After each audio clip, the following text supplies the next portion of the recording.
Hey everybody, Josh Sigurdson of World Alternative Media here, and it's a snowy day in Winnipeg. We thought it was clearing up, but what can you do? We do live in Winnipeg after all, and it's what happens. It comes with the territory. But you know, a few months ago we did a report on bail-ins, on the bail-in regimes. There's almost nothing out there on the internet that went into length into the subject of bail-ins at the time.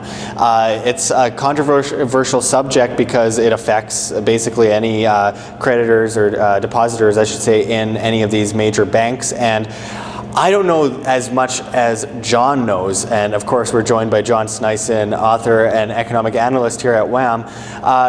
Now there's been updates. When we first did that first video, there was barely anything out there on bail-ins, and now it seems like there are just countless videos. And I know that Dan Dix of Press for Truth just did an incredible video on the new update because of course they've updated the plan for bail-ins here in Canada.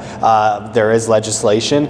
So can you go into it a bit? First, can you explain what bail-ins are to the viewers that don't yet know, and this new kind of idea that they have and what's new in this legislation? Yeah. No, what a bail-in is, it's basically that they would take the money in the bank. They say that it's to protect the taxpayers. Well, problem is most taxpayers have bank accounts because we are part of the society, and of course we have our money in our bank accounts. Now, when it comes to the bail-in, what it does, it takes a certain amount of your money in that bank and it makes you into a bondholder of that bank, which basically gives you share in a worthless bank. A lot of times that happened with the Larnaca Bank in Cyprus and with the Cyprus Bank, which was the two main banks that went bust in Cyprus, where they first initiated this, which I think was a pilot project for the rest of the world. And how they wanted to see how people reacted to that, and if people would completely riot. Well, they did a little bit of that, but it wasn't as bad, and I guess that's why they really now have pushed further on to that and really wants us to take our money directly on our bank accounts. Now, what was the other question you asked? Well, I mean, how is it updated now? I know that they have updated their plan a bit, and they released something new. What was it, about a week or 2 weeks ago? Yeah, it's actually right now, as I see, this is going to be implemented in the budget until March 29th, 2019 for now.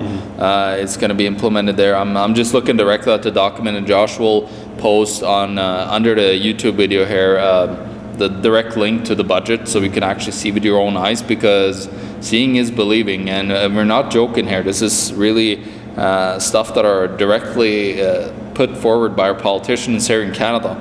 Now, I know that the G20, what they did back for, I think it was a year and a half or 2 years ago, they got together in Canada as a part of that. They said that we're going to make all bank deposit holders into unsecured creditors.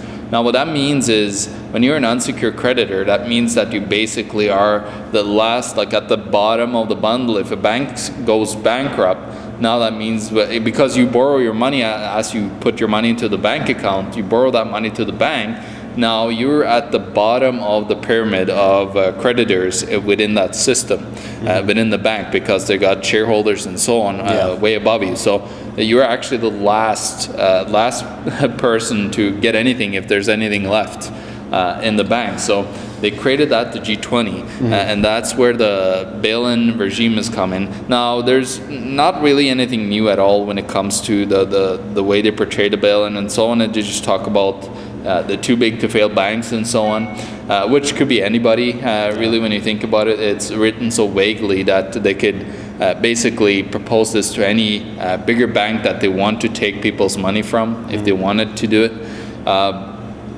Also, when it comes to, where was it now, in Europe, in January 1st, 2016, they actually put forward legislation there as well to reinforce the bail-ins will happen in Europe when banks goes bust. They actually did one in Italy for not too long ago. I think it was Unicredit, which basically had the same credit rating as Deutsche Bank. So that should tell you a little bit of a warning there going into Deutsche Bank. But yeah, when it comes to bail-ins, people need to understand this. People say, well, it's never going to happen here. Well, Canada was the first one to implement it in 2013 in the budget. So Canada got into the 2013 budget and put in this bail-in legislation. Well, now, because there's a new party in town, the infamous Liberals, that's going to, in my point of view, for what I've seen through their budget so far, it's going to demolish everything that we were wishing for to have a recovery in Canada. Now they have implemented in 2016 the same legislation that the Harper government, the PCs, had back in 2013 when they initially implemented it. So I see this as it should be a huge warning sign for people, because it's been talked about for a while. And when stuff is going to happen in the markets, and when the markets are really coming down, we've had so many pre-things happening right now, where you have the commodities are down, stock markets are reacting in the same ways as they have before. The main reason that we have them up and running right now is what we call share buybacks by the big corporations. They go and buy back their own shares with borrowed money, which is insane when you think about it. How, like, there's no value creation or anything that they produce of value anymore. They just financially engineer the value of their company now. So what is happening is you have this situation where the corporations just buy back their stocks to manipulate the value of their stocks. So instead of having a massive crash right now, we're having kind of a slow train wreck happening, where the periods of after they bought back their stocks, the stock market raises, and then what's called after that, they got a 60-day blackout period. Now the stock market comes down, and that's what we had since the March to 23rd. We had that blackout period kicking in, and that's what you're seeing right now. We're seeing stock markets starting to fall down again. And this is just going to continue to go on until they lose control. And I mean, this is complete insanity, because, as you mentioned, this first implementation came from Stephen Harper, under Stephen Harper. I don't know if it was from him, and that brings upon the whole idea of different puppet, same master kind of scenario. And we've gotten to a point where Canada just sold off all of its gold. Trudeau said the deficit would be 10 billion, which is already stupid, but now it's up to 30 billion, or around 30 billion, with 2019 looking at about 17.4, 17.5 billion. There's out of control derivatives. The dollar is crashing, and of course now we have this insanity of the bail-in regimes, where they can basically just come to your bank account, and which, by the way, your money in your bank is not your money until you take it out. It's a bank's money that's on contract.